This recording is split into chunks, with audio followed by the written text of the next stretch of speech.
here. Evan, thank you. Joining me now is prominent criminal defense attorney Benjamin Brafman, also CNN senior legal analyst and former federal prosecutor Jeffrey Toobin. Before we talk about Baltimore, Ben, you actually went to the hospital last night just to pay your respects to the officers who were standing vigil.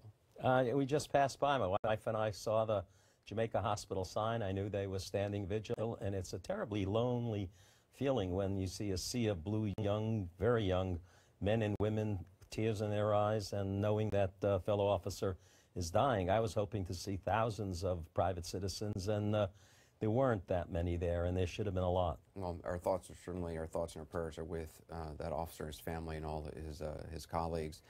Regarding Baltimore, how surprised were you by the level of charges, the number of charges, and the speed with which they were brought? I was stunned. Stunned?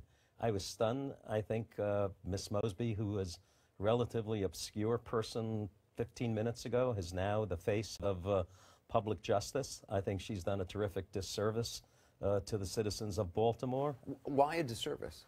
Because I think whenever a prosecutor, in my experience, and I've done this almost 40 years, whenever a prosecutor caters to a mob's quest for justice, and they don't dot their I's and they don't dot their T's, cross their T's, in the end it's a colossal failure. And when this case implodes, and it will, in my judgment, the people of Baltimore are going to be more outraged than they were now. She should have waited. Why do you think the case is going to implode? Because I think the facts that have been available to the public don't support a charge of murder. Assume the worst. Assume that they didn't buckle him in to the police van.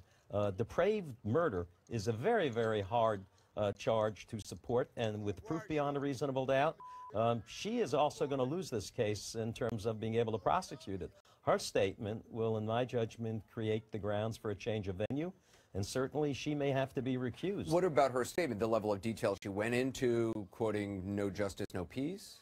That's a terrible thing for a prosecutor to say, because you're not supposed to say, I hear you young people demanding peace and demanding no justice, no peace, or chanting no justice, no peace. You got 6 officers who are presumed innocent. She's already convicted them, and she's supposed to be a prosecutor. She's young, she's inexperienced, and it shows.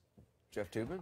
I hate to disagree with, again, the great Ben Brafman, but I really think his comments are a little premature at this point. Let's just think about how much we don't know about her case. But what she does know... We haven't seen the medical examiner report. We haven't seen the medical examiner's report, although we do know she said that the medical examiner said it was a homicide as the cause of death. But most importantly, 5 of the 6 officers made statements. What did those statements say? Perhaps they incriminated themselves. That has to be an important part of the case.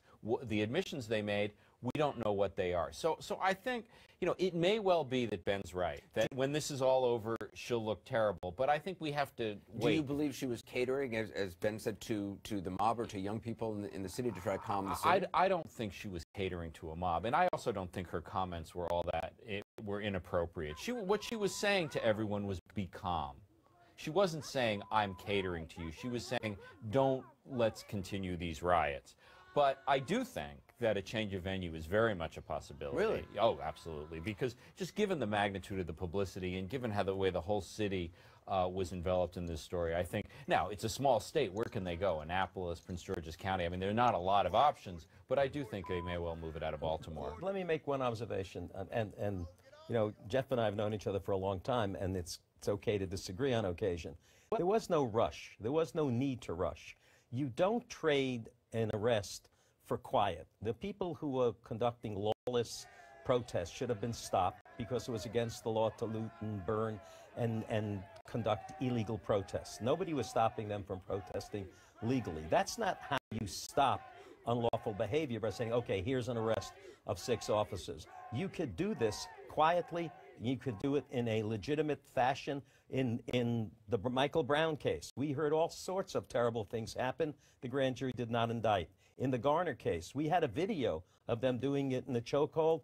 They didn't indict. Who knows what a grand jury is going to do in this case? And the only reason to rush this case is because there were mobs calling for justice. That's not what a prosecutor is supposed to do. A prosecutor is supposed to do a careful, well-reasoned investigation. And then, if the charges give her the confidence that she can prove this case beyond a reasonable doubt, your reporter said that her own team was sort of stunned. They hadn't finished. The police task The force. police task force hadn't finished its investigation. Well, but she was working also with the Separately. sheriff's department Right. and with her own Do you investigators. think she'll be taken off this case? Because if that does actually occur, that's certainly going to raise a lot of suspicions among a lot of people in Baltimore who think, again, wait, why are they taking this woman off the case? I don't think she's going to be taken off the case, but there are real concerns. I mean, the fact that her husband is an elected official, the fact, even more importantly, that her chief political sponsor represents the Gray family in a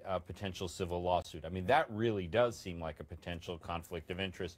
But look, the elected officials in big cities have connections with lots of different people. It usually doesn't mean that they get kicked out, that they get kicked off cases. She's not going to prosecute this case. She's never done a homicide trial, to my knowledge. This is complicated stuff. This is going to be handed off to some veteran prosecutor in the office. She's getting the exposure now, but I bet you she doesn't show up on opening day and then take the field. That'd probably be good. Ben Brafman, I appreciate you being on. Jeff Toobin as well with Slee. Just ahead, Freddie Gray is not the first person in Baltimore to die